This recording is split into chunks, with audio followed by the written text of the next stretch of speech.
बिस्मिल्लाहिर्रहमानिर्रहीम। Dear students, अस्सलाम वालेकुम। स्टूडेंट्स, मैं डॉक्टर फैसल शफीक भट्ट, अल्लामा इकबाल ओपन यूनिवर्सिटी के course basics of information and communication technology और इस कोर्स का कोड है 5403। इसके साथ मैं आपकी खिदमत में हाजिर हूँ। स्टूडेंट्स, ये सीरीज़ का 26वां मेरा लेक्चर है और इससे पहले मैं 25 लेक्चर्स अपलोड कर चुका हूँ। तो ऐसे तमाम स्टूडेंट्स जिन्होंने अभी तक मेरा चैनल सब्सक्राइब नहीं किया, उनसे मेरी रिक्वेस्ट है कि मेरे इस चैनल को सब्सक्राइब कर लें और जो बेल आइकन का बटन है इसको प्रेस कर दें ताकि फ्यूचर में जो भी मेरे वीडियो लेक्चर्स अपलोड हों ताकि उसके बारे में आपको टाइमली कम्युनिकेट हो सकें। तो आए स्टूडेंट्स, आज हम देखते हैं कि आज हमने क्या टॉपिक कवर करना है। जैसा कि स्टूडेंट आज आप देख रहे हैं कि जो आज का हमारा टॉपिक है वो आउटपुट हार्डवेयर के हवाले से है। तो आए एक्सप्लोर करते हैं स्टूडेंट्स के आउटपुट हार्डवेयर क्या है और उसमें कौन कौन से जो हार्डवेयर के डिवाइसेस हैं जो आउटपुट के तौर पे काम करते हैं वो कौन कौन से हैं। आए उनकी डिटेल के बारे में आज डिस्कस करते हैं। स्टूडेंट, सबसे पहले तो मैं आउटपुट हार्डवेयर की डेफिनेशन के बारे में आपको बताता चलूं कि आउटपुट हार्डवेयर होता क्या है। बेसिकली आउटपुट हार्डवेयर का मतलब, जैसा कि आप स्क्रीन के ऊपर देख रहे हैं कि आपको नजर आ रहा है कि the information process by the computer, जो इंफॉर्मेशन प्रोसेस की जाती है कंप्यूटर की मदद से। सबसे पहले हम कंप्यूटर को कोई ना कोई इनपुट देते हैं और उस इनपुट के नतीजे में कोई ना कोई प्रोसेसिंग होती है और प्रोसेस होने के बाद डाटा इंफॉर्मेशन में कन्वर्ट हो जाता है। तो जो इंफॉर्मेशन हमारे पास प्रोसेस होके आती है तो कंप्यूटर उसे किसी ना किसी फॉर्म में ट्रांसलेट करता है ताकि हम उसे अंडरस्टैंड कर सकें या फिर हम उसे डिस्प्ले कर सकें। तो जो हमारे पास आउटपुट हार्डवेयर है वो हमें इस काबिल बनाता है कि हम जो कंप्यूटर के ऊपर जो इंफॉर्मेशन ट्रांसलेट होकर इंफॉर्मेशन की सूरत में आ गई है उसको अब हम देख सकते हैं और कंप्यूटर उसे हमें दिखाता है या तो सॉफ्ट कॉपी के तौर पे जो इंफॉर्मेशन प्रोसेस होके आई है, या तो वो सॉफ्ट कॉपी के तौर पे हम देख सकते हैं स्क्रीन के ऊपर, या फिर हम हार्ड कॉपी जो प्रिंट आउट जो होते हैं प्रिंटेड फॉर्म में किसी पेपर के ऊपर जो इंफॉर्मेशन प्रोसेस होके आई है वो हम आउटपुट हार्डवेयर की मदद से प्रिंटेड फॉर्म में प्रिंट आउट की सूरत में देख सकते हैं। स्टूडेंट्स, अब हम देखते हैं कि हमारे पास जो बेसिक कौन कौन सा जो आउटपुट हार्डवेयर है वो कौन कौन से हैं और उनकी वर्किंग क्या है और वो क्या काम करते हैं। सबसे पहले जो प्रिंसिपल हमारे पास आउटपुट हार्डवेयर है वो हमारे पास मॉनिटर है। और जैसा कि आपके घरों में अगर कंप्यूटर्स हैं तो आपके घरों में मॉनिटर होगा, आपने देखा होगा कि मॉनिटर का काम क्या होता है कि जो भी आउटपुट आ रही होती है कंप्यूटर की वो आपको एज सॉफ्ट कॉपी आपके आउटपुट आपकी स्क्रीन के ऊपर दिखा देता है। स्टैंडर्ड आउटपुट डिवाइस है और इस मॉनिटर की हमारे पास डिफरेंट टाइप्स हैं, डिफरेंट कैटेगरीज हैं। सबसे पहले जो हमारे पास मॉनिटर्स है वो कैथोड रे ट्यूब के नाम से जाने जाते हैं, जिस तरह के स्क्रीन के ऊपर आप तस्वीर भी देख रहे हैं।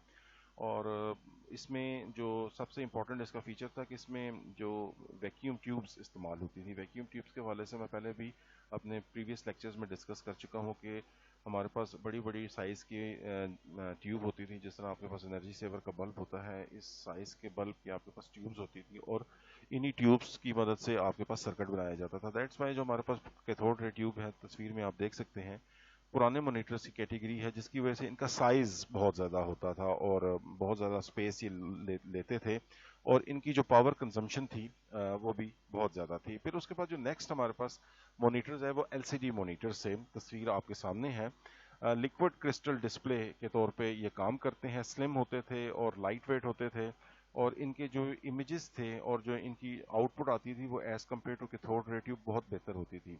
फिर जो आजकल हमारे पास लेटेस्ट मॉनिटर्स आ रहे हैं वो एलईडी मॉनिटर्स हैं, इन्हांस्ड वर्जन है ये एलसीडी का, और they use semiconductors diode instead of filaments. और इनकी आउटपुट बहुत अच्छी है, इनकी रेजोल्यूशन बहुत अच्छी होती है, जगह बहुत कम लेते हैं, बहुत ज़्यादा एक्सपेंसिव भी नहीं होते और बहुत अच्छे इनकी मदद से हम कंप्यूटर के ऊपर पिक्चर्स को और ग्राफिक्स को इन एलईडी मॉनिटर्स की मदद से देख सकते हैं और इनकी पावर कंजम्पशन भी एज कम्पेयर टू एलसीडी और कैथोड रे ट्यूब बहुत कम है इनकी पावर कंजम्पशन। स्टूडेंट्स, अब हम बात करते हैं ग्राफिक्स अडॉप्टर की। ये तमाम के तमाम जो आप ग्राफिक्स की प्रोसेसिंग देख रहे होते हैं, जो डिफरेंट गेम्स आप खेलते हैं, जो डिफरेंट इमेजेस आपके ऊपर आपकी स्क्रीन के ऊपर आ रहे होते हैं, डिफरेंट जो कलर्स आ रहे होते हैं, इसके पीछे जो हार्डवेयर काम कर रहा होता है वो ग्राफिक्स अडॉप्टर होता है, इसको VGA graphics video graphics adopter VGA video graphics adopter भी कहते हैं या वीडियो कार्ड भी कहते हैं, मुख्तलिफ इसके नाम हैं। और ये जो VGA होता है ग्राफिक्स अडॉप्टर, ये बेसिकली आपकी रेजोल्यूशन को डिसाइड करता है। जितना अच्छा आपके पास ग्राफिक्स कार्ड होगा उतने ही आपके सिस्टम की रेजोल्यूशन अच्छी होगी, फ्रेश रेट अच्छा होगा, और साथ ही यही आपका ये ग्राफिक्स कार्ड ही डिसाइड करता है कि कितने नंबर ऑफ कलर्स आपके कंप्यूटर की स्क्रीन पर डिस्प्ले होंगे। कहने की मकसद सिर्फ ये है कि जितना पावरफुल आपके पास ये ग्राफिक्स कार्ड होगा उतने ही बेहतर इमेजेस, उतनी ही बेहतर रेजोल्यूशन, उतने अच्छे कलर्स, और उतने ही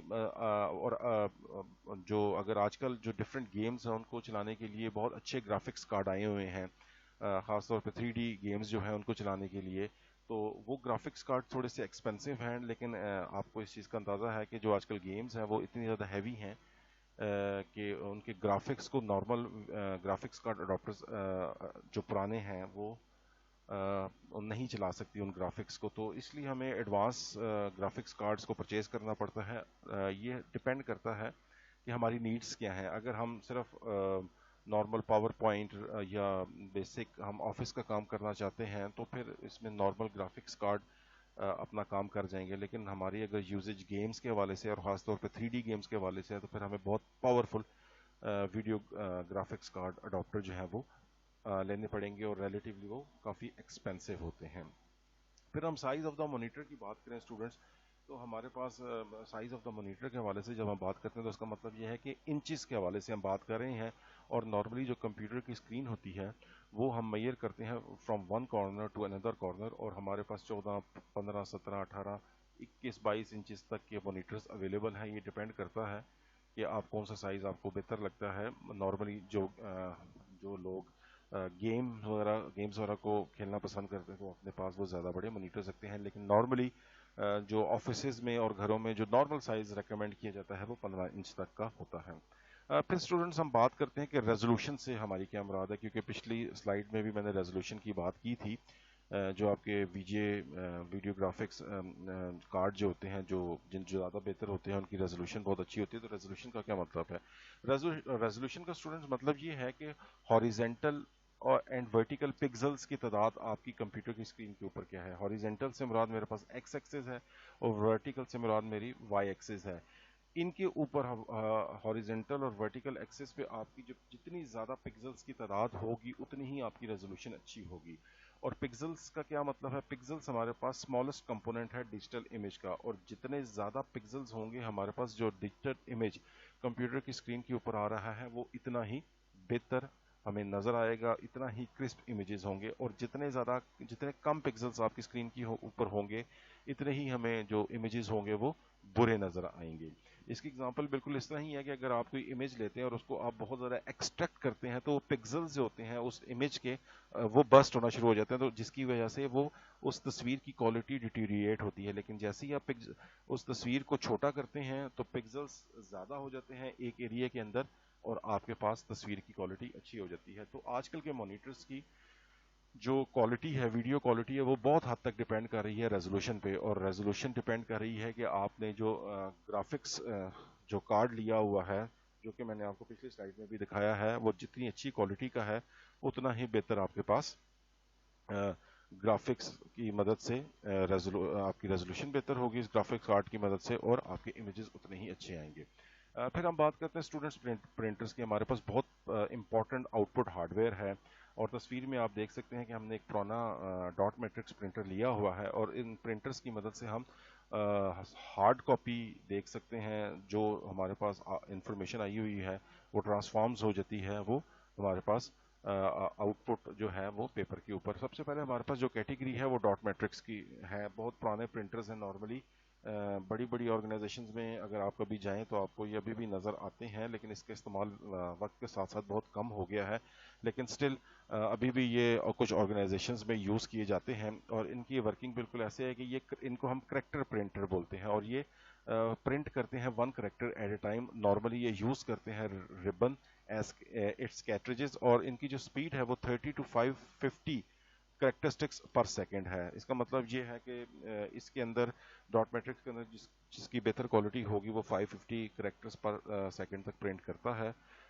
सस्ते हैं, लो कॉस्ट है, लेकिन इसका सबसे बड़ा डिसएडवांटेज ये है कि ये जो कि पिन्स के ऊपर काम कर रहे होते हैं, जिसकी वजह से ये जब इनकी पिन्स रिबन के ऊपर स्ट्राइक जब करती हैं तो उसकी वजह से नॉइज बहुत ज़्यादा क्रिएट होती है, जो कि बहुत डिस्टर्बेंस क्रिएट करती है। फिर हमारे पास नेक्स्ट कैटेगरी है प्रिंटर्स की, इन इंक जेट प्रिंटर्स। ये बेसिकली इंक जेट प्रिंटर्स में इनके हमारे पास जो इंक बॉटल्स इस्तेमाल करते हैं, और उन इंक 4 इंक बॉटल्स होती हैं, और उन 4 इंक बॉटल्स में डिफरेंट कलर्स होते हैं, और ये भी प्रिंट करते हैं 1 करेक्टर एट अ टाइम। इनकी क्वालिटी बहुत बेहतर है, स्पीड इनकी बहुत ज़्यादा तेज़ नहीं होती, कलर्ड प्रिंट हम इनकी मदद से ले सकते हैं। ये कंज्यूम लेस एनर्जी करते हैं, थोड़े से एक्सपेंसिव इस सेंस में है कि इनके अंदर जो बॉटल्स है, जिनके अंदर जो इनकी इंक होती है वो बहुत एक्सपेंसिव होती है, तो जिसकी मदद से इनकी कॉस्ट थोड़ी सी अपने प्रिंटर की कॉस्ट इतनी ज़्यादा नहीं है, लेकिन जो इनके अंदर कैट्रिजेस या जो बॉटल्स डलती हैं उनके अंदर जो इंक है वो थोड़ी सी एक्सपेंसिव होती है, जिसकी वजह से वो और उनको बार बार रीफिल करना पड़ता है। बहुत बड़ी बॉटल्स नहीं होती, नॉर्मली आप 200-250 प्रिंट निकालते हैं तो उसके बाद वो बॉटल्स के अंदर जो इंक होती है वो ख़त्म हो जाती है, और फिर आपको वो दोबारा रीफिल करवाने पड़ते हैं अपने वेंडर के पास जाके, और उनकी जो कॉस्ट होती है वो थोड़ी सी ज़्यादा हो जाती है। फिर हम बात करते हैं ड्रम प्रिंटर्स की। नॉर्मली ये ऑफिसेज वगैरह में, यूनिवर्सिटीज़ वगैरह में और बैंक्स वगैरह में आजकल यही ड्रम प्रिंटर्स यूज़ हो रहे हैं। इनकी जो कॉस्ट पर पेज होती है वो बहुत कम होती है, ये बिल्कुल फोटोकॉपियर मशीन की तरह काम करते हैं। इनके अंदर सिलेंड्रिकल ड्रम होता है, इंक हम इस्तेमाल करते हैं, और इनकी स्पीड बहुत ज़्यादा होती है, ये क्योंकि ये एक एक करेक्टर को नहीं उठाते बल्कि पूरी की पूरी लाइन को एट ए टाइम ये अपने पास ले लेते हैं, और फिर वो उसको पेपर के ऊपर ट्रांसफॉर्म करते हैं। और चूंकि ये बहुत बड़े, इनका थोड़ा बड़ा साइज होता है, और तो इसलिए इनके लिए हमें जो कैपेसिटी, जो स्पेस होती है वो भी थोड़ी सी ज़्यादा इनको लगती है, स्पेस भी। लेकिन इनकी क्वालिटी ये होती है कि इनके अंदर जो सारे का सारा मैकेनिकल हार्डवेयर लगा होता है, उसकी वजह से जो ये इंक कंज्यूम करते हैं वो कम करते हैं, जिसकी वजह से इनकी जो कॉस्ट पर पेज होती है वो बाकी तमाम प्रिंटर्स के मुकाबले में बहुत कम होती है। लेकिन इनके जो फर्स्ट टाइम अगर हम इनको परचेज करें तो इनकी कॉस्ट काफ़ी ज़्यादा होती है, लेकिन स्टिल अगर इनकी ओवरऑल कॉस्ट हम देखें, जो पर पेज कॉस्ट आ रही होती है वो बाकी तमाम प्रिंटर्स के मुकाबले में बहुत कम होती है। स्टूडेंट्स पर हम बात करते हैं प्लॉटर्स की। बेसिकली प्लॉटर्स आपको घरों में या छोटी छोटी ऑर्गेनाइजेशंस में नज़र नहीं आएंगे, इवन बैंक्स में भी आपको नज़र नहीं आएंगे। ये खास मकसद के लिए ये प्लॉटर्स यूज़ होते हैं, साइज़ में बहुत ज़्यादा होते हैं, और मकसद इनका ये होता है कि ये बड़े बड़े आर्किटेक्चरल, इंजीनियरिंग और मैकेनिकल जो ड्राइंग्स होती हैं, और ख़ास तौर पे आप तस्वीर में भी देख सकते हैं कि बड़ी बड़ी चीज़ें प्रिंट हो रही हैं, और ख़ास तौर पे अगर आपने कभी नक्शा देखा हो अपने घर का तो वो काफ़ी बड़ा प्रिंट किया जाता है। तो वो नॉर्मली आम जो प्रिंटर्स की कैटेगरीज हमने पहले पढ़ी हैं वो उससे प्रिंट नहीं किया जा सकता, तो ये बेसिकली प्लॉटर्स इसके लिए यूज़ किए जाते हैं, जो बड़ी बड़ी प्रिंटिंग के लिए इस्तेमाल होते हैं। 6 to 8 कलर पेन कैट्रिजेस इसमें इस्तेमाल होते हैं, और नॉर्मली इनकी जो कॉस्ट होती है, फर्स्ट टाइम परचेजिंग कॉस्ट, वो बहुत ज़्यादा होती है, और उसकी पर पेज कॉस्ट भी काफ़ी ज़्यादा होती है। और स्टूडेंट्स, लास्ट में हम बात करते हैं साउंड आउटपुट की, और डेफिनेटली ये बड़ा इंपॉर्टेंट हार्डवेयर है। इसकी मदद से हम जो भी साउंड्स होती हैं वो स्पीकर्स की मदद से हम सुनते हैं, और कंप्यूटर कन्वर्ट करता है sound data machine usable form में, और उसके बाद फिर हम इस काबिल हो जाते हैं कि हम साउंड को सुन सकते हैं। डिफरेंट टाइप्स ऑफ स्पीकर्स आते हैं, छोटे भी आते हैं, बड़े भी आते हैं, जो आपके लिए मुनासिब होते हैं, घरों के लिए या ऑफिस के लिए। छोटे भी होते हैं, बड़े भी होते हैं, हर बंदे की अपनी चॉइस होती है, उसके हिसाब से वो स्पीकर्स खरीद सकता है। लेकिन स्टूडेंट्स याद रखिएगा कि ये जैसे जैसे आप फिर स्पीकर्स की क्वालिटी बढ़ाते जाएंगे वैसे वैसे इसकी कॉस्ट इंक्रीज करती जाएगी, और ये साउंड वगैरह को प्ले करने के लिए, और जो हम इवन जब बोल भी रहे होते हैं अपने सिस्टम के अंदर माइक्रोफोन की मदद से, तो इसके लिए बेसिकली हमें एक साउंड कार्ड चाहिए होता है। जिस तरह हमने वीजीए कार्ड की बात की थी कि जितना अच्छा हमारा वीजीए कार्ड होगा, जितना ही अच्छा हमारे पास साउंड कार्ड होगा, जितनी अच्छी कैपेसिटी का लगा होगा, तो उतनी ही बेहतर हमारे पास साउंड आएगी स्पीकर्स की मदद से, और उतना ही अच्छे तरीके से हम आवाज़ों को सुन सकेंगे। तो स्टूडेंट्स, ये था मेरा आज का लेक्चर आउटपुट हार्डवेयर के हवाले से। उम्मीद करता हूँ कि आपको ये टॉपिक समझ आया होगा। इंशाल्लाह ताला मैं अपने अगले लेक्चर के साथ आपकी खिदमत में हाजिर होऊंगा। उस टाइम तक मैं आपसे इजाज़त चाहता हूँ। अल्लाह हाफ़िज़।